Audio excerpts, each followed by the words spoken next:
السلام علیکم ورحمۃ اللہ وبرکاتہ۔ ابتدا ہے رب ذوالجلال کے بابرکت نام سے، جو دلوں کے بید خوب جانتا ہے اور جس کے قبضہ قدرت میں ہماری جانیں ہیں۔ آپ دیکھ رہے ہیں اوپن کورٹ، میں ہوں ذوالفقار خان۔ آج ہم بات کریں گے کہ کیا پہلگام حملہ فالس فلیگ آپریشن تھا؟ 22 اپریل 2025 کو مقبوضہ کشمیر کے معروف سیاحتی مقام پہلگام میں ایک دلخراش دہشت گرد حملہ پیش آیا، جس میں 26 معصوم جانیں ضائع ہوئی اور درجنوں افراد زخمی ہوئے۔ انسانی جانوں کی ضیاع سے پیدا ہونے والا دکھ اپنی جگہ، لیکن اس سانحے نے خطے میں سیاسی ہلچل بھی پیدا کر دی۔ بھارت نے ہمیشہ کی طرح بغیر کسی ٹھوس تحقیق کے فوری طور پر اس حملے کا الزام پاکستان پر عائد کر دیا، جس کے نتیجے میں دونوں ممالک کے درمیان سفارتی تعلقات مزید کشیدہ ہو گئے۔ اصل سوال یہ نہیں ہے کہ حملہ ہوا ہے یا نہیں، سوال یہ ہے کہ اس حملے کے پیچھے اصل میں کون تھا۔ کیا واقعی یہ کسی غیر ریاستی گروہ کی کارستانی تھی، یا ایک بار پھر بھارت کی جانب سے فالس فلیگ آپریشن کی روایتی حکمت عملی اپنائی گئی؟ بھارتی حکومت نے دعویٰ کیا کہ ایک نامعلوم تنظیم کشمیر ریزسٹنس نے حملے کی ذمہ داری قبول کی ہے اور اس گروہ کو لشکر طیبہ سے جوڑنے کی کوشش کی ہے۔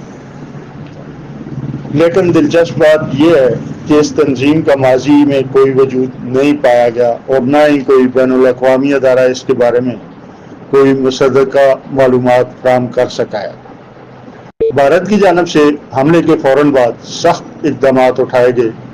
انڈس واٹرز معاہدہ معطل کر دیا گیا، پاکستانی سفارتی عملے کو ملک بدر کر دیا گیا اور جنگی ماحول پیدا کر کے خطے کو ایک نئے بحران کی جانب دھکیل دیا گیا۔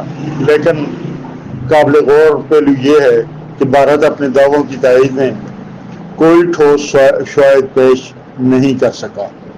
تمام الزامات محض قیاسآرائیوں اور مبینہ شبہات پر مبنی تھے۔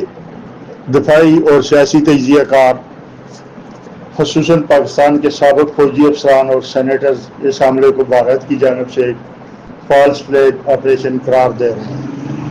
میجر جنرل ریٹائرڈ رضا محمد نے اپنے ایک بیان میں واضح طور پر کہا کہ بھارت ماضی میں بھی ایسے واقعات میں ملوث رہا ہے، جن میں 2001 کا بھارتی پارلیمنٹ حملہ، 2007 کا سمجھوتہ ایکسپریس سانحہ اور 2019 کا پلوامہ حملہ شامل ہیں۔ ان واقعات میں کئی بار بعد ازاں بھارتی خفیہ اداروں کے ملوث ہونے کے شواہد سامنے آئے۔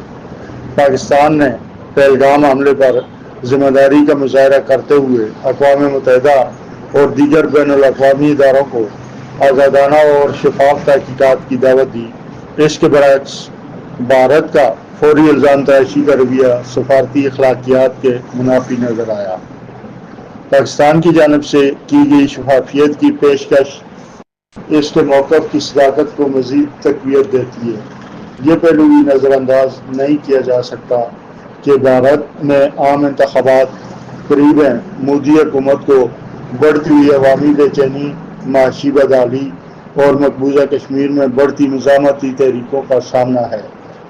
ایسے میں ایک دہشت گرد حملہ آور اور اس کا الزام پاکستان پر ڈال کر قوم پرستی کو ہوا دینا اور ووٹ بینک کو مضبوط کرنا بھارتی حکمرانوں کی آزمودہ سیاسی حکمت عملی ہے۔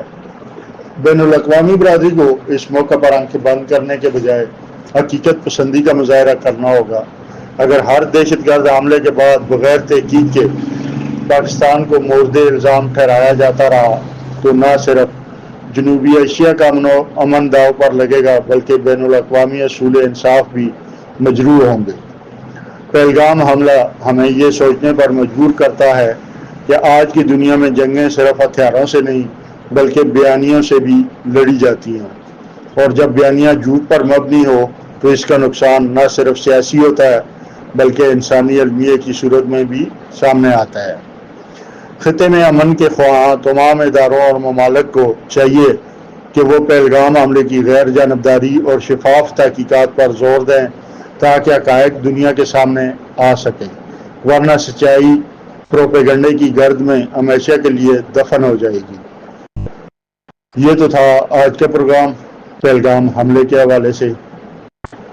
اگر آپ کو میرا آج کا پروگرام پسند آیا ہے تو چینل کو سبسکرائب، ویڈیو کو لائک اور شیئر ضرور کیجیے گا۔ اجازت دیجیے اپنے میزبان ذوالفقار خان کو۔ اللہ حافظ۔